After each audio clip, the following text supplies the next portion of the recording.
It's the Quaker Sports Recap. It's deep into the playoffs, and we have some championships to talk about this week.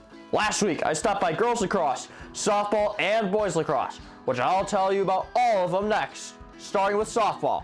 Let's get right to it! On Saturday, your reigning New York State softball champion, Orchard Park Lady Quakers, took to the field against the undefeated top seed from North Tonawanda, the Lumberjacks, to defend their Section 6 title and punch a ticket to regionals. OP battled first and was the first to reach base on a leadoff single by Mackenzie McCann. Unfortunately, OP was unable to advance Mackenzie to home. In the bottom of the first, NT was able to score, giving them the 1-0 lead after the first inning. The next several innings were a close battle, as one would expect from these powerhouses of Section 6. At the top of the sixth, the Quakers made their move.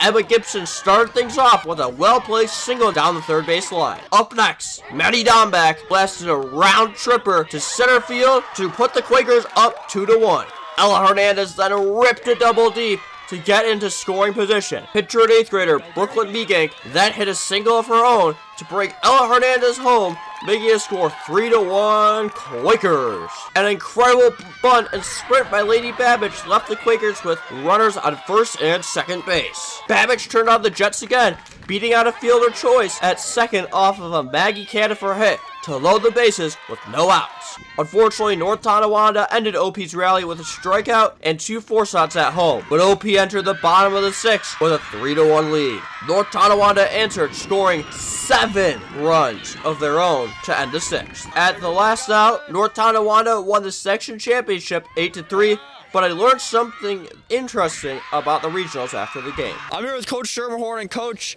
today you guys had a tough loss, but you're still moving on to the next round. What did you learn from today? Every game you got to take little bits and pieces from it, and today we fought hard. We came back down 1-0, got ahead. We just got to capitalize, and when we have runners in scoring position, just be cashing them in all game long. We can't just have one big inning. Keep the energy up. And how do you guys prepare for Rochester, or for regionals in Rochester on Wednesday for this once-in-a-while second chance? Yeah, so first we got to be grateful for this opportunity, and hopefully we can work hard and practice the next couple days and just go back to basics and back to what we do well and come out strong on Wednesday. Thank you, Coach. Thank you. That was a tough loss to a very strong opponent. I'm sure our girls will have a different result when they likely meet again at States. Go get them, ladies! Another team that was looking to repeat as Section 6 champions was boys lacrosse. I stopped by their semifinal game against Frontier. Let's see how that turned out.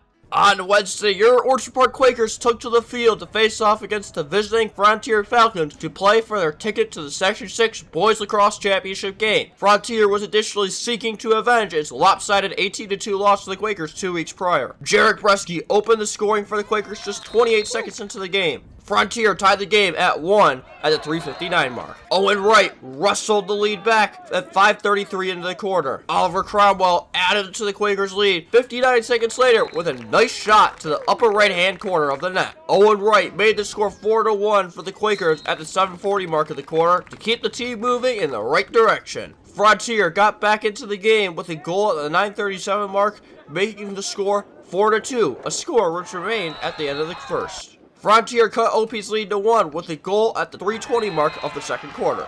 Frontier then tied the game at 4, 6:37 into the second. Bresky took the lead back for the Quakers 43 seconds later, making the score 5-4. Frontier tied the game at the 9:42 mark into the quarter, and the teams ended the half tied at 5. Frontier took the lead 2:33 into the half. The Falcons doubled that lead 57 seconds later on a play very similar to their go-ahead goal. The Quakers needed to change the momentum fast. Owen Wright did that on a gritty goal 47 seconds later to complete his hat trick and cut Frontier's lead to 1. Jarek Bresky erased Frontier's lead just 42 seconds after the right goal, completing his hat trick and leaving the Frontier netminder looking confused. The momentum has officially been shifted. At the 5:17 mark, the Quakers retook the lead, courtesy of Owen Wright, to make the score 8-7. The Falcons tied the game at 7:18, but the Quakers still had the momentum. The Quakers took the lead back just 36 seconds later on Owen Wright's 5th goal of the game. 55 seconds later,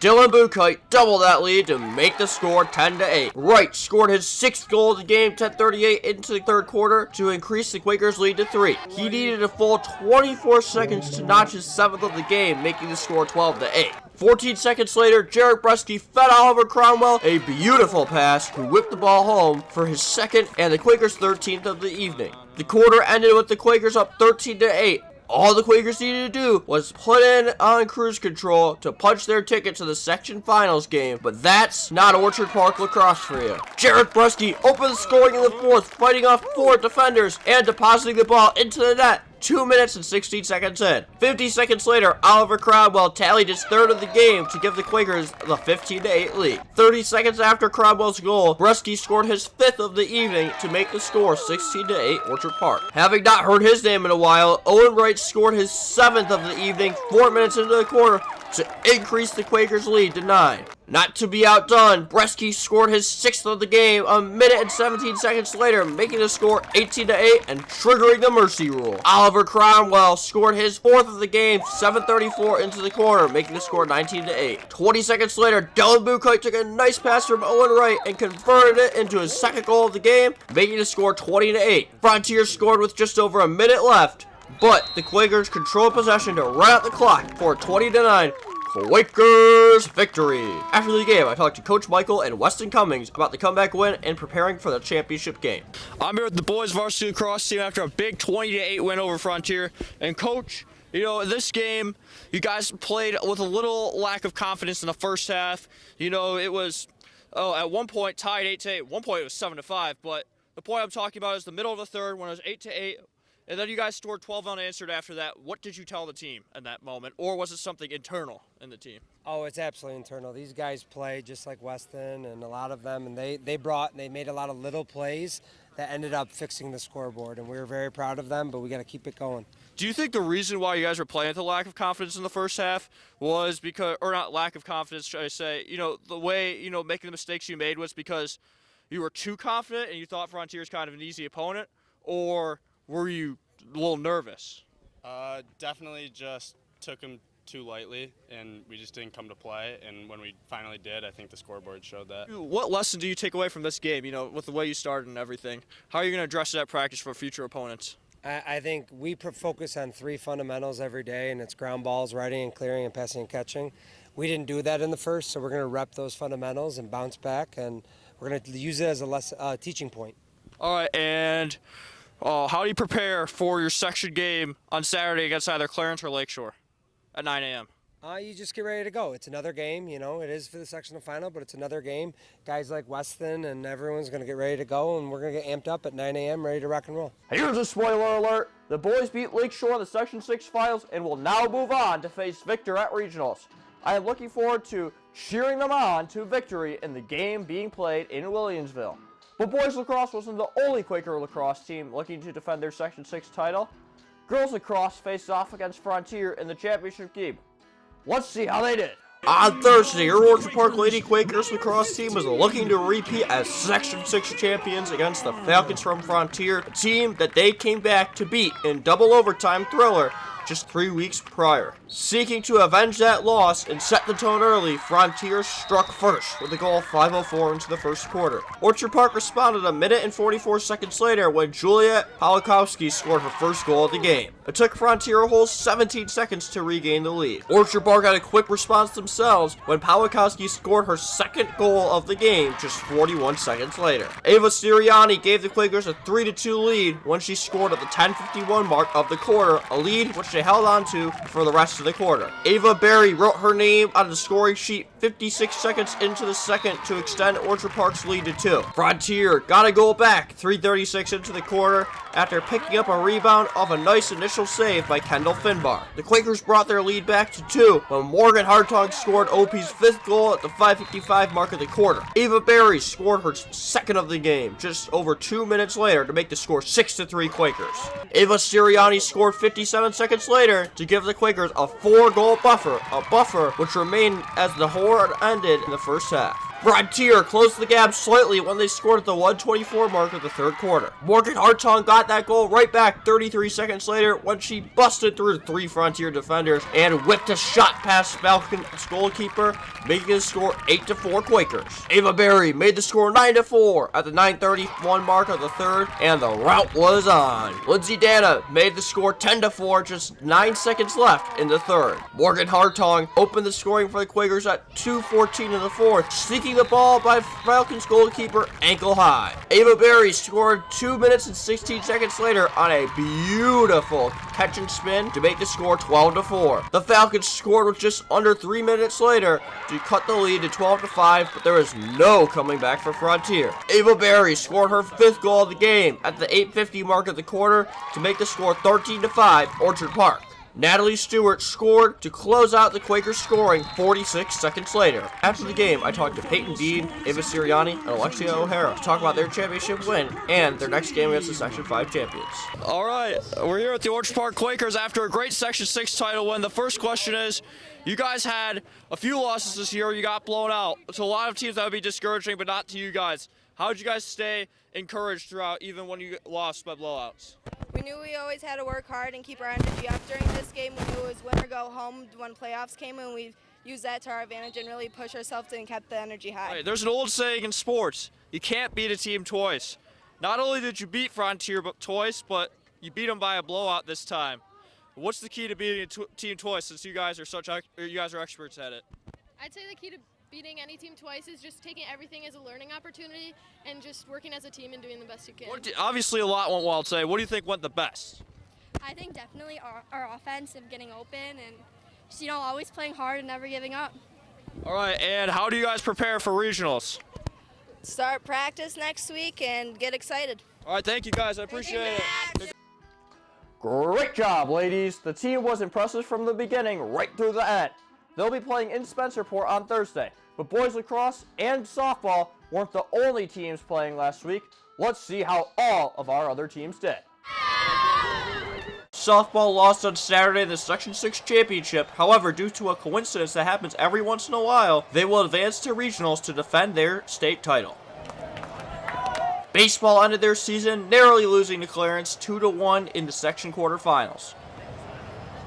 Boys tennis lost a close match in regionals on Wednesday, ending a great season for them. However, on Thursday, Taylor McGrath became the first Quaker to win the individual Section 6 championship since 1978. Good luck at states. Congratulations to boys varsity lacrosse on winning the section championship for the 30th time in team history. The team will play Victor in regionals on Wednesday at Will East. You've got this, gentlemen. Boys track and field competed at sectionals on Wednesday. Max Mancabelli finished first in the pole vault, Drew Fuentes finished third in the 400-meter hurdles, and Mike Eugene finished fifth in the high jump. Good job, gents! Girls track and field also competed at sectionals on Wednesday. Allie Schmitz finished first in the pole vault, Abigail List finished second in the pole vault, Lillian Kowalik finished fourth in the 3,000-meter run, and Lily Wisniewski finished fifth in the 400-meter hurdles. Great job, ladies! Congratulations to girls varsity lacrosse who beat Frontier in the section championship 13-5 on Thursday. Their opponents to be determined for regionals, but the game is on Thursday. Good luck, ladies! Great job, Quakers. Up next, we have a Seven Slow Questions segment with flag football players Kate McCormick and Delaney Vogenauer. Let's learn a little bit more about Kate and Delaney.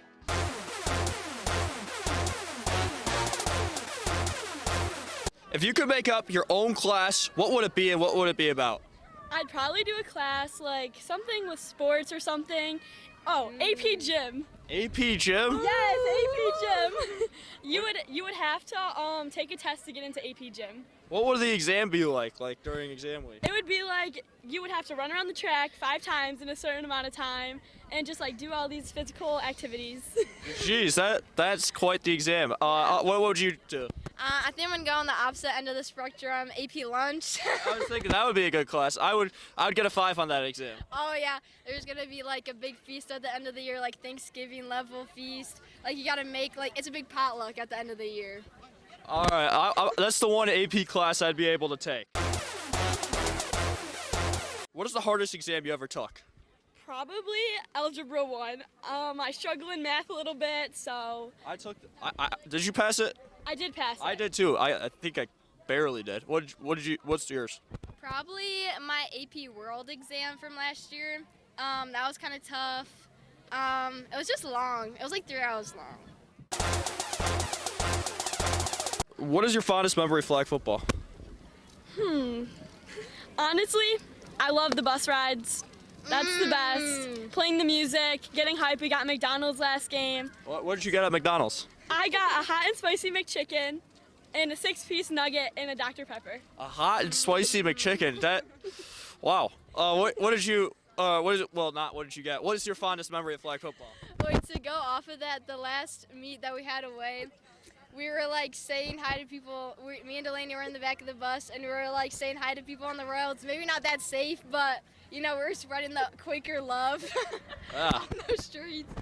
So probably that. Like, well, were you in the bus when you said hi? Or? Yeah, we're just like. So that's not too dangerous. Yeah, I mean. You could distract someone, but. Yeah. That's not, they should be experienced. Yeah. Would you rather have your feet as your hands or your hands as your feet? Probably hands as my feet so I could grab things with my foot. Oh, yeah. Oh, Like you that's can a good like one. lift up, yeah. What would you choose? I'd probably say the same thing. Just walk around like a bear or something, like on all fours up the stairs. I'd get places pretty quick too. But here's the thing, though. I feel like if you had hands as your feet, you could like run on your knuckles. That would hurt. That would hurt. Wait, You're right. That's true. Or if you had to go on a car ride with 3 people, they could be alive or dead, famous or not famous, who would you go with? I'd definitely pick Kate McCormick. Hey, All okay. right, Sam Nafke. A lot of fun. And honestly, someone famous, how about Josh Allen? Josh Allen. Who's sitting in the passenger seat? Josh Allen. That would be cool. What about you? On Ox. I'd probably say my good friend Delaney and Sam Nafke. I'd have to say Michael Jackson's gonna be on Ox. He's gonna be on acapella. It's like hooked up. He's got a So microphone. you don't have like the radio playing. You have Yeah, Michael. no, he's up live there. He's performance. up there. Yeah. Wow. If aliens landed on Earth today, who is one person they should talk to? They should talk to Mr. Ferrara and I think that kick would be him good. into shape. And who? No, and kick him into shape, Mr. Ferrara. Kick him into shape. What's wrong with Mr. Ferrara? What would you choose? Let's go, Mr. Weiss. I mean, he'd be a pretty gentle talker to the aliens. Make them feel better about landing, maybe crash landing if they did. Coach of the week, Mr. Weiss. Heck yeah, baby. Would you rather have a tail and swing like a monkey through trees, or have a nose like an elephant you could swing with? Probably a tail, so I could do like flips around the trees and stuff. What would you choose? I'd probably do the elephant trunk so I could like mess with people in class and be like messing up their papers. You could do that to Mr. Weiss on the bus. Yeah, exactly. I'd be like all the way up front drinking his Baja Blast ripoff. And then you could judge if it was really bad or not. Exactly. Thank you for watching this week's Quaker Sports Recap. There are not too many events on the schedule this week, but they all have huge importance. Boys lacrosse is playing in Williamsville on Wednesday against Victor, and softball and girls lacrosse aren't too far down the road near Rochester. So come on out to a game, match, or meet, so together we can shout, Go Quaker!